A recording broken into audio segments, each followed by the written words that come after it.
Ouah, Black Panther était trop bien. Ouais, j'ai bien fait de te le conseiller. J'ai trop hâte de voir la suite. Ça, je suis pas sûr que ça va être possible. Ah ouais, pourquoi? L'acteur principal, Chadwick Boseman, est mort. Il avait un cancer du côlon. Ah merde. Mais il a dû avoir les soins top niveau, non? Sûrement, mais chaque cancer est différent, tu sais. Mais alors, comment on définit un cancer? D'après la Fondation contre le cancer est la multiplication et la propagation anarchique de cellules anormales. Si les cellules cancéreuses ne sont pas éliminées, l'évolution de la maladie va mener plus ou moins rapidement au décès de la personne touchée. Ah, c'est donc des cellules du corps qui échappent au contrôle, arrêtent de remplir leur fonction et prolifèrent. Ouais, mais heureusement, un cancer peut être soigné par une combinaison de plusieurs traitements. Ouais, comme la chirurgie pour retirer la tumeur, ou encore l'immunothérapie qui va utiliser le système immunitaire du patient pour combattre la tumeur. Ou encore, on a la chimiothérapie. Exactement. Le rôle du système immunitaire est justement de combattre et d'empêcher la progression du cancer. Ça me fait penser à un article que j'ai lu il y a pas longtemps sur le cancer colorectal. Si ça t'intéresse, je te conseille de le lire. Mais, je voulais pas dire forcément maintenant. Enfin, le cancer colorectal est une tumeur maligne du côlon ou du rectum. Le côlon et le rectum constituent ce qu'on appelle le gros intestin, c'est-à-dire la dernière partie du tube digestif.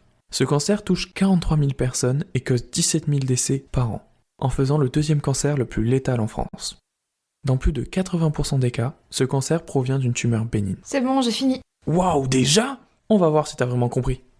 Ok, alors lymphocyte se situe dans des niches de cellules immunitaires autour de la tumeur, expandant l'interféron gamma, conduisant à une boucle rétroactive Oula, tu vas trop vite là. On va reprendre du début et tranquillement. D'après cet article, il se pourrait quand les cellules de côlon subissent des dommages et deviennent cancéreuses, leur prolifération induise un gonflement de l'épithélium, c'est-à-dire la surface du côlon, qui pourrait subir davantage de dégâts à cause des éléments qui circulent dans le côlon. Or, quand une ou plusieurs cellules sont détruites ou lésées, elles produisent des signaux d'alarme. Dans le corps, ce sont des molécules appelées cytokines. Elles vont attirer les cellules de l'immunité pour qu'elles détruisent des pathogènes potentiels et aider à réparer l'épithélium. Elles vont alors détecter et tenter de détruire des cellules cancéreuses. Et pour leur faire face, elles vont alors faire appel à davantage de cellules immunitaires, telles que les lymphocytes T, qui sont les chefs d'orchestre de la réponse immunitaire, les polynucléaires neutrophiles, qui vont détruire les cellules dangereuses, les macrophages, qu'on peut appeler comme éboueurs du système immunitaire, qui vont manger avant de récupérer les déchets.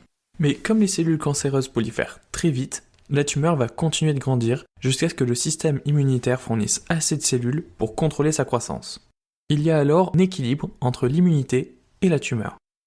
En cas contraire, la tumeur va continuer de proliférer et va s'étendre. Comme la tumeur n'est pas éliminée, il va y avoir une inflammation qu'on dira chronique. À présent qu'on sait comment la tumeur se met en place, on va pouvoir s'intéresser aux deux types de tumeurs du cancer colorectal étudiés dans cet article. On a les tumeurs D, qui ne sont pas capables de réparer leur ADN, l'ADN étant le code génétique qui va permettre d'être ce que nous sommes. Ce type de tumeur va accumuler des mutations. C'est pourquoi on dit qu'elles sont instables. On sait également qu'elles ne résistent pas à l'immunothérapie. On peut se l'imaginer comme étant de la mauvaise herbe. La deuxième, en revanche, est une tumeur P, qui, elle, est capable de réparer son ADN. Ce sont des tumeurs stables qui, elles, vont résister aux immunothérapies. Les auteurs sont intéressés aux cellules présentes autour de la tumeur. Le résultat montre que pour les tumeurs D et P, les cellules immunitaires ne produisent pas les mêmes cytokines, les fameux signaux d'alarme. Autour des tumeurs D, il y a des signaux d'alerte qui sont ceux traduisant une activité antitumorale, c'est-à-dire qui luttent contre la tumeur. Pour les tumeurs P, les signaux d'alerte sont ceux correspondant à une absence d'activité antitumorale. Les auteurs se sont alors penchés sur les tumeurs D afin de savoir pourquoi ces dernières étaient sensibles à l'immunothérapie. Autour des tumeurs D, les cellules immunitaires vont former des regroupements dans lesquels les lymphocytes T vont permettre de recruter davantage de cellules immunitaires. Ce mécanisme va s'auto-alimenter. Plus il y aura de cellules regroupées, plus le signal de recrutement sera fort et donc il va y avoir un renouvellement des cellules immunitaires qui luttent contre la tumeur. Ce mécanisme va même être favorisé par les cellules tumorales. Hein? Mais c'est pas un peu comme si elles se tiraient une balle dans le pied, non? Pas forcément. Comme on l'a dit plus tôt, l'environnement inflammatoire, c'est-à-dire quand les cellules subissent des dégâts, peut être bénéfique pour la tumeur. Ah, donc les cellules cancéreuses vont donc interagir avec les cellules immunitaires. D'ailleurs, maintenant que tu me le rappelles, c'est vrai que la tumeur peut même aller jusqu'à rendre inactifs nos chefs d'orchestre de la réponse immunitaire. En effet, la tumeur peut avoir un effet immunosuppresseurs, c'est-à-dire qui annulent l'activité des cellules immunitaires. Ça va même plus loin. Comme pour le corps, elles représentent un pathogène chronique, les lymphocytes T vont finir par s'épuiser à force de lutter. Ils seront alors inactifs, ce qui va favoriser la production de cytokines pour calmer l'inflammation. Tu veux dire qu'elle épuise tellement les lymphocytes T qu'ils jettent l'éponge et que des cellules immunitaires encourageraient les autres à cesser le feu? Exactement. C'est pour ça que le renouvellement des cellules immunitaires autour de la tumeur est si important. Il conduit au fameux équilibre entre la tumeur et les cellules immunitaires.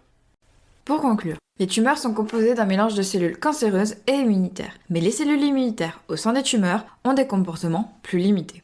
Cet article a notamment permis d'identifier des interactions cellule-cellule récurrentes et une organisation spatiale qui contribue à une réponse immunitaire multicellulaire coordonnée dans les tumeurs D et les tumeurs P. Comprendre les mécanismes moléculaires de ces regroupements de cellules immunitaires, étudier leur régulation dans le temps et l'espace, apparaît alors comme essentiel pour faire progresser la thérapie contre le cancer. Mais tu l'avais vraiment lu en fait? Bah ouais, et maintenant je peux regarder Captain America où il va encore falloir que je lise un article scientifique.